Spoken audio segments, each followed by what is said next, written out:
Hi everyone, मैं रोहन यादव आप सभी का एक बार फिर से अपने यूट्यूब चैनल पर स्वागत करता हूं। जैसा कि आप सभी लोगों को पता है कि मैं अपने यूट्यूब चैनल पर समाजकारी से संबंधित संपूर्ण जानकारी प्रोवाइड कराता हूं और आज मैं कुछ आप सभी लोगों के लिए कुछ महत्वपूर्ण प्रश्नों पर चर्चा करूंगा।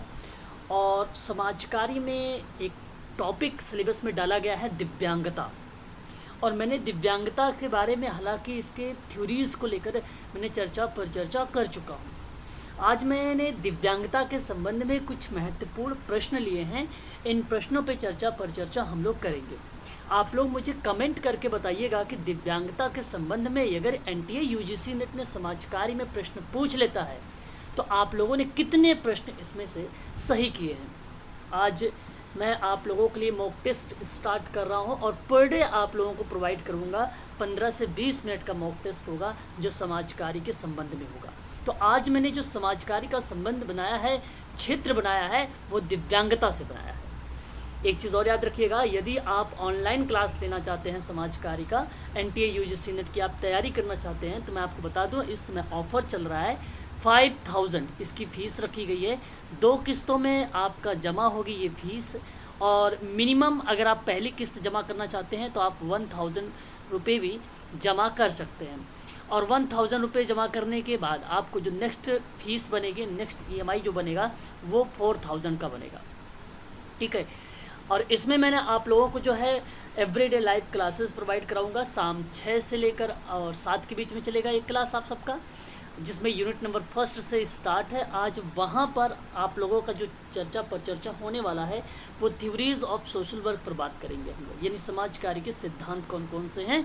और साथ ही साथ हम लोग देखेंगे समाजकारी के प्रिंसिपल भी देखेंगे और समाजकारी के प्रारूप भी देखेंगे। तो 3 टॉपिक पर आज हम लोग शाम 6 से 7 पर चर्चा करेंगे। इम्पोर्टेंट टॉपिक होगा, बहुत सारे फैक्ट भी दूंगा और अप्लाइड प्रश्न कैसे बनाए जाते हैं वो भी चीज़ें मैं आप लोगों को शाम 6 से 7 पर चर्चा करूँगा। दूसरी बात अगर हम करें यहाँ पे डेली पर डे, अभी आप लोगों का एग्ज़ाम होने वाला है 20 से 30 सितंबर के बीच में। कभी भी आप लोगों का जो है समाजकारी का पेपर डिसाइड हो सकता है। और इसके परिप्रेक्ष्य में मैं आप लोगों के लिए शाम 8 से 9 के बीच में मॉक जो है प्रीवियस ईयर का क्वेश्चन पेपर करवा रहा हूँ, PYQ करवा रहा हूँ सोशल वर्क के लास्ट ईयर का। अभी हम लोग बात कर रहे हैं समाजकारी तृतीय प्रश्न पत्र यूजीसी नेट जून 2015 के प्रश्न पत्रों पर चर्चा कर रहे हैं। आज 2015 जून का जो पेपर है समाप्त हो जाएगा। ठीक है। और आपको बता दूँ यहाँ पे जैसे ही आपका यूनिट समाप्त होगा उस यूनिट के संबंध में भी आप लोगों से प्रश्न किया जाएगा। ठीक है। तो चलिए स्टार्ट करते हैं आज का। यहाँ हमारा पहला प्रश्न है कि भारतीय पुनर्वास परिषद के अनुसार श्रवण बाधित व्यक्तियों का श्रवण दोष कितने डीबी तक होना चाहिए। ठीक है, ये आपके सामने प्रश्न है पहला और इसका सही जवाब आप लोगों को बताना है। आपके सामने 4 ऑप्शन है, तो यहाँ पे करेक्ट जवाब जो RCI का है वो C है, 70 dB hearing loss. Option number C is the right answer होगा। बात करते हैं क्वेश्चन नंबर 2 के बारे में। और यहाँ पे क्वेश्चन नंबर जो 2 है ये कह रहा है कि अधिगम अक्षमता शब्द का प्रयोग किसने किया था। बहुत ही इम्पोर्टेंट सवाल है ये। हालांकि DSSB में कई बार ये प्रश्न पूछा जा चुका है, आप लोगों से भी ये प्रश्न पूछा जा सकता है। अधिगम अक्षमता शब्द जो है एक प्रकार का लर्निंग डिसेबिलिटी वर्ड जो है, इसका सबसे पहले किसने प्रयोग किया था। क्वेश्चन नंबर 2 का सही जवाब सैमुअल किर्क। ऑप्शन नंबर आपका यहाँ पर B वाला करेक्ट माना जाएगा। बात करते हैं क्वेश्चन नंबर 3 के बारे में कि भारतीय सांकेतिक भाषा का राष्ट्रीय संस्थान कहाँ स्थित है। हालांकि 9 राष्ट्रीय इंस्टीट्यूट के बारे में मैंने आप लोगों से चर्चा कर चुका हूँ, उसकी PDF भी मैंने आप लोगों को प्रोवाइड कर चुका हूँ। लेकिन इसके बारे में अभी जो शाम की क्लास 6 से 7 चल रही है, दोबारा से मैं आप लोगों को यूनिट नंबर 1 में दिया गया है, तो इस वजह से मैं दोबारा आप लोगों को 9 राष्ट्रीय संस्थान के बारे में आप लोगों से चर्चा करूँगा और हिंदी में आप लोगों को जो है PDF भी प्रोवाइड कराऊँगा, व्हाट्सएप ग्रुप में भी और टेलीग्राम ग्रुप में भी। तो क्वेश्चन नंबर जो 3 हमारे सामने है, इसका सही जवाब जो है भारतीय सांकेतिक भाषा का जो राष्ट्रीय संस्थान है वो न्यू दिल्ली में। ऑप्शन नंबर आपका D करेक्ट माना जाएगा यहाँ पर। बात करते हैं क्वेश्चन नंबर 4 के बारे में। RRTC का पूरा नाम बताना है आपको, यानी एक पूर्ण रूप क्या हो सकता है। Full form is RRTC। Question number 4 is the right answer, option number A। ठीक है, रिलीजन्स रिहेबिलिटेशन ट्रेनिंग सेंटर है। ठीक है, ऑप्शन नंबर आपका पहला ही करेक्ट जवाब हो जाएगा क्वेश्चन नंबर 4 का। क्वेश्चन नंबर 5 हमारे सामने आ गया कि आइडियोमीटर का उपयोग किया जाता है। आइडियोमीटर का उपयोग कहाँ किया जाता है? दिव्यांगता के संबंध में मैं प्रश्न लेकर आया हूँ। याद रहे ये समाज कार्य के पॉइंट ऑफ व्यू से मैं बात कर रहा हूँ आप लोगों से, ठीक है। तो इसका 5वें का सही जवाब होगा फॉर हियरिंग टेस्ट से होगा, ऑप्शन नंबर ए करेक्ट होगा, श्रवण परीक्षण के लिए होगा, श्रवण परीक्षण के लिए होगा आइडियोमीटर का उपयोग। बात करेंगे क्वेश्चन नंबर 6 के बारे में। यदि किसी बच्चे को स्कूल बैग पैक करने में समस्या होती है तो वह किस समस्या से ग्रसित है? क्वेश्चन नंबर 6 आपके सामने। तो ऑप्शन नंबर पहला करेक्ट हो जाएगा, dyspraxia is the right answer हो जाएगा ऑप्शन में, ठीक है। और यहाँ पे अगर जो परसिव डेवलपमेंट डिसऑर्डर है ये गलत हो जाएगा, और अगर हम बात करें डिसलेक्सिया गलत हो जाएगा, रेट डिसऑर्डर ये भी गलत हो जाएगा आपका, ठीक है। ऑप्शन नंबर आपका पहला करेक्ट हो जाएगा। क्वेश्चन नंबर 7 की बात करें, जहां केवल दिव्यांग व्यक्ति पढ़ते हैं। देखिए बहुत ही इंपॉर्टेंट प्रश्न, यूजीसी नेट के इंपॉर्टेंट से पॉइंट ऑफ व्यू से देखा जाए तो ये इंपॉर्टेंट सवाल है आप सबके लिए। जहां केवल दिव्यांग विद्यार्थी पढ़ते हैं उसे कहते क्या हैं? क्वेश्चन नंबर 7 का सही जवाब हो जाएगा विशेष विद्यालय कहते हैं, स्पेशल स्कूल कहते हैं। को पढ़ाने के लिए स्पेशल एजुकेटर होता है, स्पेशल कैरिकुलम होता है, स्पेशल को कैरिकुलम होता है, स्पेशल प्लान होता है, ठीक है। तो याद रखिएगा ऑप्शन नंबर बी करेक्ट जवाब हो जाएगा यहाँ पर क्वेश्चन नंबर 7 का। क्वेश्चन नंबर 8 की अगर हम बात करते हैं, कान में किस भाग में ऑर्गन ऑफ कर्टी पाया जाता है? क्वेश्चन नंबर 8 इसका सही जवाब अगर हम बात करें तो आप ध्यान रखिएगा ऑर्गन ऑफ कर्टी जो पाया जाता है कान के अंता भाग में पाया जाता है, इन इनर ईयर में पाया जाता है। ऑप्शन नंबर आपका सी करेक्ट जवाब होगा यहाँ पे क्वेश्चन नंबर 8 का। आपने नाम सुना ही होगा, सेलेने चार्ट आपने देखा भी होगा, है ना। तो यहाँ अगर हम बात करें क्वेश्चन नंबर 9 के बारे में तो कह रहा है कि सेलेने चार्ट का निर्माण किसने और कब किया था? बहुत ही इंपॉर्टेंट सवाल, फैक्ट से रिलेटेड है ये प्रश्न। इसका सही जवाब हरमन सेलन, और याद रखिएगा 1862 में इसकी जो है एक प्रकार से ये जो निर्माण किया गया था, याद रखिएगा सभी लोग। और ये निर्माणकर्ता कौन है? तो इनका नाम ही है हरमन सेलेन, याद रखिए। ऑप्शन नंबर बी करेक्ट रहेगा। क्वेश्चन नंबर 10 की बात करेंगे, निम्नलिखित में से कौन दिव्यांगता के क्षेत्र में मानव संसाधन है? बहुत ही इंपॉर्टेंट सवाल, क्वेश्चन नंबर 10 हमारे सामने। या ये ऑप्शन नंबर ए है, ये बी है, ये सी है, ये डी ऑप्शन है। क्वेश्चन नंबर 10 का जो सही जवाब होगा उपर्युक्त सभी होगा। दिव्यांगता के क्षेत्र में मानव संसाधन, मैंने अभी आपको बताया था स्पेशल एजुकेटर होता है, और आपको बता दूं आइडियोलॉजिस्ट जिसको आप श्रवण वैज्ञानिक बोलते हैं, और मनोवैज्ञानिक भी होता है, ठीक है, साइकोलॉजिस्ट भी होता है। तो यहाँ पे करेक्ट जवाब ऑप्शन नंबर आपका डी माना जाएगा, उपर्युक्त सभी के सभी सही रहेंगे। बात करते हैं क्वेश्चन नंबर 11 के बारे में। अस्थि विकलांग बच्चों का राष्ट्रीय संस्थान कहाँ पर स्थित है? जिसको आप लोग national institute of locomotor disability children के नाम से जानते हैं। क्वेश्चन नंबर 11 हमारे सामने है, इसका सही जवाब होगा ऑप्शन नंबर सी कोलकाता में। बात करेंगे क्वेश्चन नंबर 12 के बारे में। कई बार एनटीए यूजीसी नेट ने सोशल वर्क में एडीएसडी का फुल फॉर्म पूछा जा चुका है या पूछा भी है। मैं आप लोगों से प्रीवियस ईयर क्वेश्चन पेपर शाम 8 से 9 पर डे करवाता हूं, और आप लोग देखते भी हैं, वहाँ से 3 से 4 बार आप लोगों ने ऐसे प्रश्न को देख चुके हैं एडीएसडी के बारे में। तो ज़रा मुझे बताइए इसका फुल फॉर्म। क्वेश्चन नंबर 12 का होगा attention deficit hyper activity disorder. Option number पहला ही करेक्ट जवाब हो जाएगा यहाँ पर। शुद्ध हिंदी में इसको बोला जाता है अवधान छीन अति सक्रियता विकृति बोला जाता है इसको शुद्ध हिंदी में। ऑप्शन नंबर पहला ही करेक्ट जवाब हो जाएगा। क्वेश्चन नंबर अगर हम 13 की बात करेंगे कि निम्न में से कौन से स्वालीनता का एक और हिंदी है जिसको स्वपरायणता भी कहा जाता है, और इंग्लिश में इसको ऑटिज्म कहा जाता है। इसके लक्षण क्या हो सकते हैं?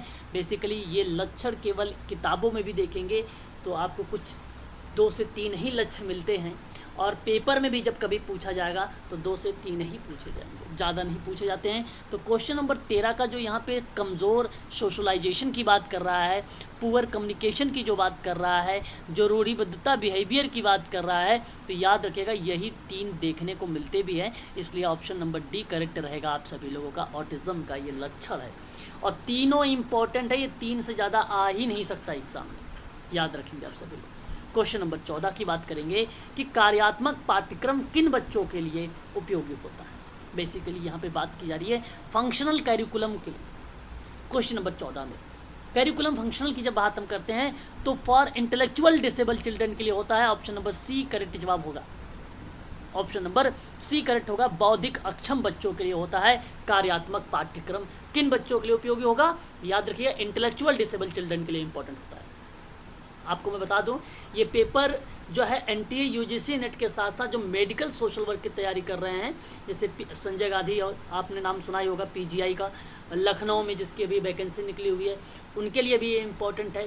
आरपीएससी के लिए इम्पोर्टेंट है, एमपीएससी के लिए इम्पोर्टेंट है। याद रखिएगा, ये बहुत ही इंपॉर्टेंट क्वेश्चन चल रहे हैं आप लोगों को। सोशल वर्क में दिव्यांगता को लेकर मैं बात कर रहा हूँ। बात करता हूँ क्वेश्चन नंबर 15 के बारे में।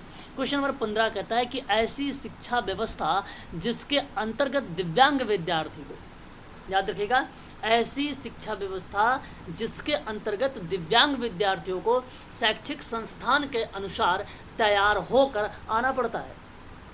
तो क्या आप कहना चाहेंगे कि वो विशेष विद्यालय होगा, यानी विशेष शिक्षा होगी, यानी स्पेशल एजुकेशन, या इंक्लूसिव एजुकेशन, या इंटीग्रेटेड एजुकेशन, या नन ऑफ दिस? क्या कहना उचित समझेंगे क्वेश्चन नंबर 15 यानी 15 के बारे में? तो यहाँ सही जवाब इसका जो हो जाएगा इंटीग्रेटेड एजुकेशन कहलाता है। Option number C is the right answer हो जाएगा क्वेश्चन नंबर 15 का। यदि आप NTA UGC NET social work में तैयारी कर रहे हैं तो आप उसके लिए अधिक जानकारी के लिए आप मुझसे संपर्क कर सकते हैं 8506031308 पर। आप व्हाट्सअप भी कर सकते हैं और कॉल के माध्यम से संपूर्ण जानकारी भी प्राप्त कर सकते हैं। यदि आप एमपीपीएससी की तैयारी कर रहे हैं, या आरपीएससी की आप तैयारी कर रहे हैं, या आप मेडिकल सोशल वर्क की तैयारी कर रहे हैं, तो आप इसके बारे में भी संपूर्ण जानकारी हमसे प्राप्त कर सकते हैं। आगे बढ़ते हैं क्वेश्चन नंबर 16 को लेकर बात करेंगे। समावेशन का मुख्य बिंदु क्या होता है? अगर हम बात करें what is the main point of inclusion का मतलब क्या हो सकता है, तो क्वेश्चन नंबर 16 मैंने कई बार आप लोगों से सोशल वर्क में बताता हूँ, मुख्य धारा। ठीक है, यहाँ पे सही जवाब option number A is the right answer होगा कि दिव्यांग व्यक्ति हो या कोई पिछड़ा व्यक्ति हो, जब आप case work, group work, community work के साथ काम करते हैं तो उन सभी को समाज की मुख्य धारा से जोड़ने का प्रयास करते हैं। तो ऑप्शन नंबर पहला ही करेक्ट जवाब हो जाएगा। यहाँ पर समावेशन का मुख्य पॉइंट ही माना जाता है इंक्लूसिव का। ऑप्शन नंबर ए करेक्ट रहेगा। Question number 17 very very most important, स्थानीय स्तर की समिति किस अधिनियम में शामिल की गई है? ध्यान रखिएगा, यहाँ पर ये लोकल लेवल कमेटी है, जहाँ पे बात कर रहा है कि विच एक्ट इंक्लूडेड, तो किस एक्ट के अंतर्गत आप इंक्लूड कर रहे हैं लोकल लेवल कमेटी को। क्वेश्चन नंबर 17 आपसे पूछ रहा है, तो यहाँ पे सही जवाब हो जाएगा एंटी एक्ट, जिसको बोलते हो। एंटी एक्ट को कहा जाता है नेशनल ट्रस्ट एक्ट, जिसको सामाजिक न्याय अधिनियम कहा जाता है 1999। इसके अकॉर्डिंग 4 टाइप की डिसेबिलिटी को निर्धारित किया गया है। पीडब्ल्यूडी अकॉर्डिंग 7 टाइप की डिसेबिलिटी को निर्धारित किया गया है। और आरपीडब्ल्यूडी एक्ट जो 2016 का है, ठीक है, इसके अकॉर्डिंग 2016 के अकॉर्डिंग अगर बात करते हैं 21 टाइप की डिसेबिलिटी के बारे में बात किया गया है। याद रखिएगा, ये भी सवाल आप सबके लिए इम्पॉर्टेंट है। आगे प्रश्न पे आते हैं। अगला प्रश्न हमारे सामने, भारतीय लुनासी अधिनियम कब बना है? अगर हम बात करें क्वेश्चन नंबर 18 का, तो सही जवाब हो जाएगा 1912 में बना था, सबसे पहले आया था। याद रखिएगा, इंडियन लुनासी एक्ट सन 1912 में आया था। यूजीसी में ये प्रश्न पूछा जा सकता है। क्वेश्चन नंबर हम बात करेंगे 19 के बारे में, तो यहाँ पे प्रश्न है आपके सामने, LAD का पूर्ण नाम बताना है आपको। अगर हम बात करें यहाँ पे LAD का पूरा नाम क्वेश्चन नंबर 19 के अकॉर्डिंग, तो यहाँ पे सही जवाब इसका जाता है लैंग्वेज एक्विजिशंस डिवाइस, जिसमें नॉन चॉम्स्की की अहम भूमिका मानी गई थी। ठीक है, ऑप्शन नंबर पहला ही करेक्ट जवाब हो जाएगा।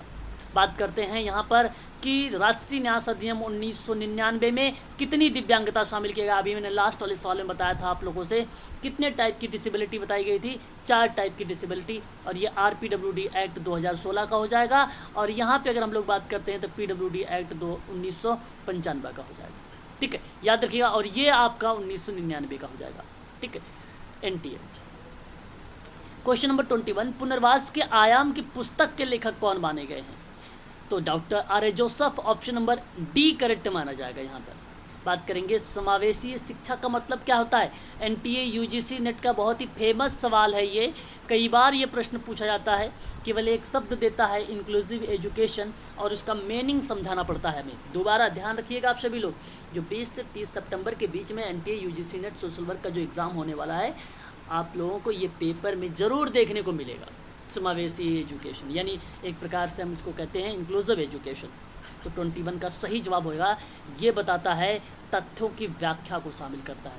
तो मैं आप सबसे कहूँगा कि क्वेश्चन नंबर यहाँ पे अगर मैं बात करूँ आपसे, ये तथ्यों की व्याख्या करना शामिल उचित नहीं माना जाएगा। आपसे अगर मैं बात करूँ यहाँ पर, तो ऑप्शन नंबर बी को आप देखिए, कक्षा में विविधता का जश्न मनाना। क्वेश्चन नंबर 22 का सही जवाब ऑप्शन नंबर बी करेक्ट माना जाएगा। यहाँ पर कक्षा में विविधता का जश्न मनाना, ठीक है, ऑप्शन नंबर आपका बी करेक्ट माना जाएगा 22 का। बात करते हैं ISLRTC की स्थापना कब हुई है। बहुत ही इम्पोर्टेंट सवाल, क्वेश्चन नंबर 23 हमारे सामने है। एक बार दोबारा से मैं रिपीट करना चाहूँगा आप सभी लोगों से, ISLRTC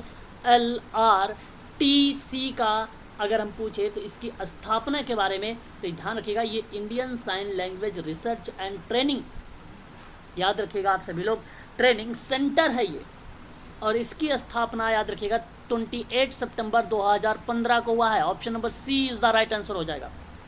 ध्यान रखिएगा आप सभी लोग, बहुत ही इंपॉर्टेंट चीज़ें चल रही हैं आप सबके लिए, याद रखिए Indian sign language research and training centre है ये ISLRTC, जिसकी स्थापना 28 सितंबर 2015 यानी 2015। बात करेंगे 24 के बारे में कि किस अधिनियम में दिव्यांग या विकलांग बच्चों हेतु 4% आरक्षण की बात कही गई है। आपको बताना है। ऑप्शन आपके सामने 4 है, क्वेश्चन नंबर है 24, इसका सही जवाब होगा ऑप्शन नंबर बी। अगर हम बात करते हैं RPWD एक्ट 2016 के बारे में, तो यही आपका बताता है दिव्यांग व्यक्तियों के 4% आरक्षण की बात की गई। इसमें संशोधन हुआ है, पहले 3% था, अब बढ़ गया है, अब 4% हो गया है। बात करते हैं दिव्यांगता के क्षेत्र में IDEA क्या है। आपको अगर हम बात करें, क्या ये स्कीम है, क्या ये एक्ट है, क्या ये सुगम उपकरण है, क्या बातचीत करने का उपकरण है, क्या है आइडिया। क्वेश्चन नंबर 25 हमारे सामने, यह एक प्रकार का एक्ट है। याद रखिएगा, बहुत ही इम्पोर्टेंट सवाल। और UGC में जब मैं आप लोगों को एक्ट पढ़ाता हूँ तो वहाँ पर आप लोगों को बताता भी हूँ कि क्या है ये एक्ट। याद रखिएगा आइडिया के बारे में कि individuals with disability education act है ये, ध्यान रखिएगा सभी लोग। और इसकी अगर हम स्थापना की बात करते हैं, इसकी अगर हम स्थापना की बात करते हैं या लाने की, तो सब याद रख लीजिएगा 1975 से लेकर 1990 के बीच में ये काफ़ी अहम भूमिका निभाया था। तो इसलिए 1975 इसको बेसिकली प्राथमिकता ये दी जाती है कि education for all handicapped children act के अकॉर्डिंग इसको रखा दी जाता है। याद रखिएगा सभी लोग, बहुत ही इंपॉर्टेंट सवाल था ये। यहाँ पर question number 25 option number B correct जवाब हो जाएगा यहाँ पर, ठीक है। 1975 से लेकर 1990 तक आप याद रख सकते हैं इस भूमिका को। क्वेश्चन नंबर 26, दिव्यांग जन अधिनियम 1995 के अनुसार दिव्यांग बच्चों को कितने वर्ष का निःशुल्क शिक्षा प्रदान करने की बात कही गई है। क्वेश्चन नंबर 26 हमारे सामने है, इसका सही जवाब होगा ऑप्शन नंबर डी। यहाँ पर इनमें से कोई नहीं है, मैंने आप लोगों को बताया भी 18 वर्ष तक का, लेकिन ऑप्शन में है ही नहीं, तो इसलिए आपका डी करेक्ट माना जाएगा। क्वेश्चन नंबर 27 की अगर हम बात करें कि सामाजिक अंतःक्रिया की समस्या किसके अंतर्गत आती है, तो अगर मैं बात करूं कि under whom does the problem of social interaction come, किसके अकॉर्डिंग आती है। क्वेश्चन नंबर 27 के अकॉर्डिंग अगर बात कर रहे हैं हम, तो ये बेसिकली परसीव डेवलपमेंट डिसऑर्डर के अकॉर्डिंग आता है। ऑप्शन नंबर सी करेक्ट माना जाएगा। सामाजिक अंतःक्रिया रिलेट करेगी, आप याद रखिएगा, ये एग्जाम में प्रश्न आ सकता है परसीव डेवलपमेंट डिसऑर्डर को लेकर। क्वेश्चन नंबर 28 की बात करते हैं कि कौन सा दिव्यांगता इंद्रिय क्षति के अंतर्गत शामिल की गई है। एक प्रकार का which disability is include under sensory impairment. Question number 28 का सही जवाब हो जाएगा आपका यहाँ पर बी, हियरिंग इम्पेयरमेंट, जिसको आप बोलते हैं श्रवण बाधिता। Option number B is the right answer हो जाएगा। बात करते हैं क्वेश्चन नंबर 29 के बारे में, कह रहा है कि AAIDD का पूर्ण रूप बताना है आपको, यानी इसका पूरा नाम बताना है आपको 29 का क्वेश्चन नंबर का। तो पहला वाला ऑप्शन देखिए जरा ध्यान से कि American association on intellectual and development disability की जो बात कर रहा है वो फुल फॉर्म है ये, ठीक है।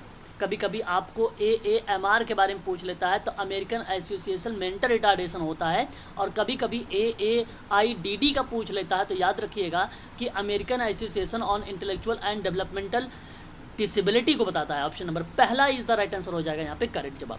क्वेश्चन नंबर 30 की बात अगर हम लोग करते हैं, यदि कोई बच्चा श्रवण बाधिता, स्वाधीनता और बौद्धिक अक्षमता से प्रभावित होता है तो उनमें से कौन सी दिव्यांगता है? डेफ क्या आप बधिरांधा कहेंगे, क्या आप बहुविकलांगता कहेंगे, या आप इसे ASD कहेंगे, ऑटिज्म स्पेक्ट्रम डिसऑर्डर, क्या आप उसे लैंग्वेज एंड स्पीच डिसऑर्डर कहेंगे, भाषा एवं बारी विकार कहेंगे। क्वेश्चन नंबर 30 का सही जवाब हो जाएगा मल्टी डिसेबिलिटी कहेंगे, मल्टीपल डिसेबिलिटी हो जाएगा क्वेश्चन नंबर 30 का। ऑप्शन नंबर बी करेक्ट माना जाएगा, यहाँ पर B is the right answer हो जाएगा, क्योंकि यदि कोई बच्चा है उसमें श्रवण बाधिता है, एक दिव्यांगता ये, और एक स्वलीनता हो गई, और एक बौद्धिक अक्षमता हो गया। तो आप जानते हैं कि 2 या 2 से अधिक दिव्यांगता अगर किसी व्यक्ति में होती है उसे बहुविकलांगता कहते हैं। इसकी परिभाषा मैंने आप लोगों को पढ़ा रखा है। क्वेश्चन नंबर अगर हम बात करते हैं 31 के बारे में, जब कोई दृष्टिबाधित बच्चा किसी असामान्य गतिविधि को बार बार दोहराता है तब उसे क्या कहोगे आप? क्वेश्चन नंबर 31 में अगर हम बात करें तो उसे आप क्या बोलेंगे? ब्लाइंडलिज्म बोलेंगे, ठीक है। ऑप्शन नंबर आपका यहाँ पर सी करेक्ट हो जाएगा, क्योंकि प्रश्न था दृष्टिबाधित बच्चे से ही संबंधित, ठीक है। ऑप्शन नंबर आपका सी करेक्ट माना जाएगा। बात करेंगे क्वेश्चन नंबर 32 के बारे में, सोडा, ठीक है, SODA का पूर्ण रूप बताना है सोडा का। तो क्वेश्चन नंबर 32 का सही जवाब अगर हम बात करें तो यहाँ पर जो होगा सिब्लिंग्स ऑफ डेफ एडल्ट होगा। ऑप्शन नंबर आपका ए करेक्ट माना जाएगा, सोडा का फुल फॉर्म, ठीक है। तो याद रखिएगा, बहुत ही इंपॉर्टेंट ये सवाल है आप सबके लिए, याद रखिएगा। एग्ज़ाम में प्रश्न पूछे गए ये प्रश्न है NTA UGC नेट के परिप्रेक्ष्य में, ठीक है। यदि आप UGC की ऑनलाइन क्लास लेना चाहते हैं तो मैंने आप लोगों को बता दिया है, आप संपर्क कर सकते हैं 8506031308 पर। यदि आप RPSC या MPSC या मेडिकल सोशल वर्क की तैयारी करते हैं, यदि आपको नोट्स चाहिए या आप उसके बारे में ऑनलाइन क्लास लेना चाहते हैं तो संपूर्ण जानकारी इस नंबर पर आप लोगों को प्रोवाइड कर दी जाएगी, ठीक है। आज के लिए बस इतना ही, और कल हम स्टार्ट करेंगे समाज कार्य का एक नया क्षेत्र लेंगे, उस पर भी मैं आप लोगों से चर्चा करूंगा। इसकी जो PDF है आप लोगों को मैं प्रोवाइड करा दूंगा, हालांकि इसमें कम से कम मैंने 500 क्वेश्चंस ले रखे हैं, ठीक है। तो बहुत सारे क्वेश्चंस है इस PDF में, तो इनके आंसर भी नीचे दिए गए, मैं ये PDF आप लोगों को भी ग्रुप में डाल देता हूँ, ठीक है। आज के लिए बस इतना ही।